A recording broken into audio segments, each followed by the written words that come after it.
আলাউদ্দিন সাহেবের ব্যাপারে আমি মনে করি সে অযোগ্য একটা লোক।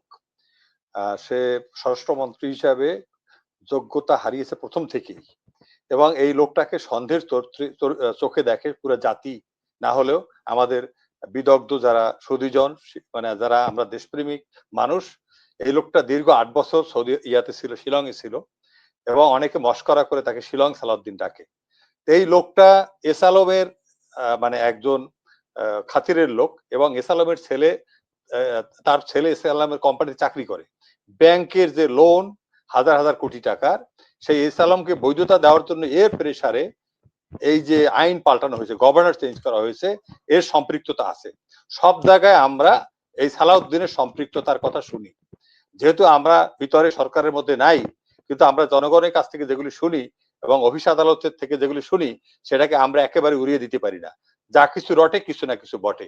আমার কাছে মনে হয় শিলং সালাউদ্দিন যে নামটা দিয়েছে এটার যথার্থ সার্থকতা বা মানে নামকরণের সার্থকতা আছে। দেখেন আপনি, যখন ভারতে সে ছিল ৮ বছর বা কত বছর, ৮.৫ বছরের বোধহয় ছিল, এই লোকটা এসে বাংলাদেশে কিন্তু গুমের কথা সে কোনো মামলা করেনি, গুম খুন কমিশনে যায়নি। যখন আমরা সোশ্যাল মিডিয়া সজাগ হলাম, আমরা খুব মানে হলাম, সোচ্চার হলাম, তখন সে কিন্তু গেল গুমের একটা প্রতিবেদন দিল বা একটা রিপোর্ট দিল।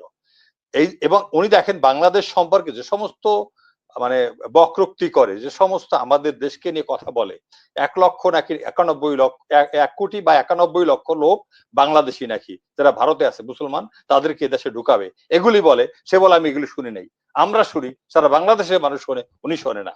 উনি এনআরসি সম্পর্কে শোনে না, উনি সিএএ সম্পর্কে শোনে না, যে পশ্চিমবঙ্গে যে সিটিজেন অ্যামেন্ডমেন্ট অ্যাক্ট, এনআরসি, যেটা আপনার আসামের, সেখানে এগুলি উনি শুনতে পায় না।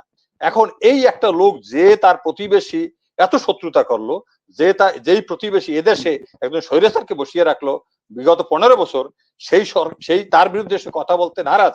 আজকে দেখেন দীপেন, যে আপনি দেখেন উপেন্দ্র যে দ্বিবেদী, এবং আমাদের এখানে কমিশনার হিসেবে আসছে, হাই কমিশনার হিসেবে আসতেছে আপনার ত্রিবেদী, দীনেশ ত্রিবেদী। এদের আপনি বক্তব্য শুনবেন। আমি তো আগেই বললাম, এই লোকটাকে আমরা সন্দেহের চোখে দেখি অনেক আগের থেকেই, এবং আমাদের কাছে মনে হচ্ছে ভারতের প্রেসক্রিপশনে বা ভারতকে মানে ভয় করে তাকে এখানে দেওয়া হয়েছে, ভারতের মানে মানে নির্দেশে বা ভারতের ইচ্ছা পূরণ করার জন্য। এবং আমি মনে করি বাংলাদেশ সরকারের বর্তমান প্রধানমন্ত্রী, তার উচিত তার জনগণ কি চায়, কারণ সে কিন্তু প্রেসিডেন্ট জিয়ার ছেলে, সে কিন্তু খালেদা জিয়ার ছেলে, সুতরাং সে তার বাবা মার রক্ত তার ধমনীতে, সুতরাং তার এত ভয় করার কিছু নাই, তার সাথে জনগণ আছে। তারেক রহমান কিন্তু যদি জনসমর্থন নষ্ট করতে পারে, তারেক রহমানের জনপ্রিয়তা যদি নষ্ট করতে পারে, লাভ হবে ভারতের, লাভ হবে আওয়ামী লীগের, এবং লাভ হবে আমাদের একটা স্বার্থন্বেষী গোষ্ঠীর। সুতরাং আমি মনে করি এই যে mirror of the state, mirror of the discipline, mirror of the situation of the country, এই যে অ্যানার্কির, এটা কিন্তু হলো স্বরাষ্ট্র মন্ত্রণালয়ের মধ্য দিয়ে দেখা যায়।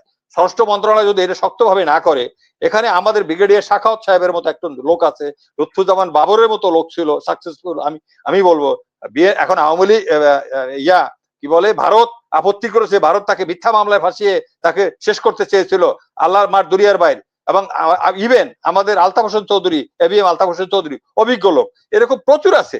আমি বাংলাদেশে স্বরাষ্ট্র মন্ত্রণালয় চালানোর মতো আপনি দরকার হলে পুলিশের একজন এক্স আইজিপি কে আনেন, সৎ নুরুল ইসলাম সাহেব আছে, আমার কোনো আপত্তি নেই। পুলিশ আর্মি থেকে আনেন, আপনি ইয়ার থেকে আনেন, নো প্রবলেম।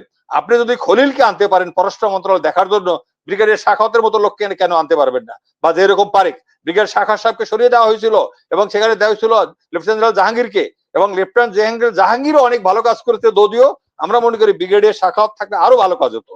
সুতরাং আমি বলবো, আমরা যারা বিএনপি কখনো আওয়ামী লীগ হবে না, এটা আমি দৃঢ়ভাবে বিশ্বাস করি। কিন্তু বিএনপির মধ্যে আওয়ামী লীগ ঢুকেছে, বিএনপির মধ্যে ভারতের ঘোস্ট, ভারতের ভূত ভর করেছে, এইটা আমাদের সন্দেহ হচ্ছে।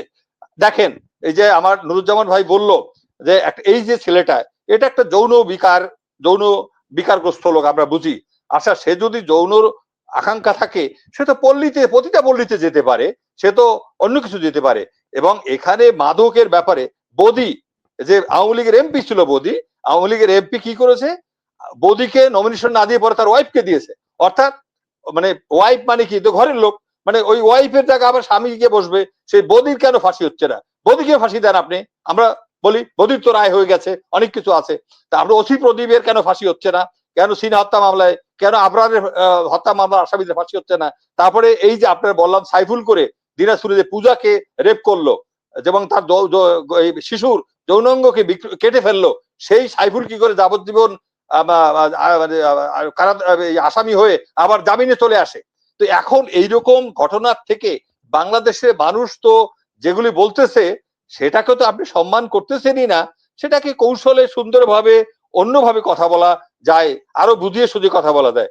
বোনকে রেপ করছে বাসার মধ্যে, কিশোর একটা ছোট ভাই, আপনি জানেন এক মাস আগে বা 2 সপ্তাহ আগে তার ভাই ওই লোকটাকে গুলি করে, তার বাবার পিস্তল দিয়ে গুলি করে মেরে ফেলছে ওই লোকটাকে, রেপিস্টকে। এখন সেই ছেলে এখন অ্যারেস্ট, জেলে। তা আপনি কিশোরকে তো আপনি সে তো আপনি ইয়া করা উচিত, ছেড়ে দেওয়া উচিত ছিল, জনগণ চেয়েছে। এখন আমার বোনকে রেপ করেছে, বোন ওইটা দেখে শিশু সহ্য করতে পারেনি, আর বাপ কিভাবে সহ্য করবে, কিভাবে মানে তার আত্মীয় স্বজন সহ্য করবে, মা কিভাবে সহ্য করবে? তো এই সেন্টিমেন্ট গুলিকে আপনি অনার করবেন না, আপনি ওন করবেন না তাদেরকে? তারপরে সেখানে গিয়ে আপনি যে বডি মুভমেন্ট আপনি দেখিয়েছেন, that is also bloody shameful, very shameful, unexpected for a minister and a very educated guy. He has a degree from Dhaka University. I was a student of Dhaka University. We are আমরা yearmate, classmate না হলো, তা আমরা এগুলি তো লজ্জা পাই, আমাদেরকে কথা বলতে মানে দ্বিধা লাগে না। এখন এই ধরনের লোককে কেন আমরা স্বরাষ্ট্র মন্ত্রণালয় লাগবো? সরকারকে ইমেজ রক্ষা করতে হলে সরকারকে দৃঢ় হতে হবে, সরকারকে একজন ভালো লোক দিতে হবে এখানে, যে কঠোর, যে শাসক, যে খালি আমার কথা বলে হবে না। আমি বললাম না ওনার কনসার্ন নিয়ে উনি কথা বলে না, উনি আরেকজনের কনসার্ন নিয়ে কথা বলে, উনি সব জায়গায় প্রভাব বিস্তার করে। What is this? প্রাইম মিনিস্টারকে কেন তাকে হাত ধরে বসতে হবে বা তাকে বসতে হবে? বসো। এরপরে কি বোঝা যায় না তার বডি ল্যাঙ্গুয়েজ কি, সে কাদের শক্তিতে শক্তিমান? আমরা আবারও বলবো, এখন আজকে আনিস আলমগীর, আজকে কি পান্না, আজকে বিভিন্ন সাংবাদিক যারা এতদিন কথা বলে নাই, এখন ডক্টর ইউনূস সম্পর্কে কথা বলতেছে, অন্তর্বর্তী সম্পর্কে যা ইচ্ছা তাই বলতেছে, কিন্তু হাসিনা সরকারের 15 বছরের গুলি আর বলে না। What is this? এখন 32 নম্বর ভাঙ্গা নিয়ে কথা বলে। আরে 32 নম্বর ভাঙা, 32 নম্বর যারা ভাঙছে তাদের কত ফ্যামিলিকে ধ্বংস করে দিয়েছে সেটা কি মনে আছে? এগুলো আমাদেরকে এই ক্ষোভের কথা, মব জাস্টিস, আপনি মব ভায়োলেন্স বলেন কেন? মব জাস্টিস তো হবেই, অনেক বেশি হয় বিপ্লবের পরে। সুতরাং আপনার যদি আপনি মব জাস্টিস বন্ধ করতে চান, মব আপনি ভায়োলেন্স সেটাকে আপনি না বলতে চান, তাহলে আপনাকে দ্রুত বিচার করতে হবে। এই যে বলেছে আমার ভাইরা, সাধারণ মানুষ তারাও জানে। দেখেন, আজকে আমি স্বীকার করেছি I M A bloody rapist, এবং আমার ওয়াইফ আমার অ্যাসিস্ট করেছে, বা যাই হোক, যেভাবেই হোক করুক। এখন এরপরে আমি কি ডিএনএ টেস্ট কি বকওয়াস তদন্ত হবে, এ সমস্ত আদায়রা কথা আমাদের শুনে লাভ নাই। অ্যাটর্নি জেনারেল কাজল সাহেব বলে আমি আইজিপি কে টেলিফোন করেছি। Why do you need to ring IGP? আমরা দেখি নাই 25 জন না কতজনকে শেখ হাসিনার আমলে তারা মৃত্যুদণ্ডপ্রাপ্ত আসামি, তাদেরকে মাফ করা হয়েছে ভাই। আমরা তো এখান থেকেই আমরা বুঝতেছি তা আমরা কোন দিকে যাচ্ছি। এর জন্য জনগণের যেটা আশঙ্কা, সেই আশঙ্কা যেন আমরা দূরীভূত করতে পারি খুব দ্রুত, আমরা যেন এই সমস্ত ইউরোপের আর আমেরিকার উদাহরণ না দেই। আমি আবারও বলবো, I have visited Saudi Arab, I was in the middle east for 2.5 years, I was in Saudi Arab 5 times 6 times.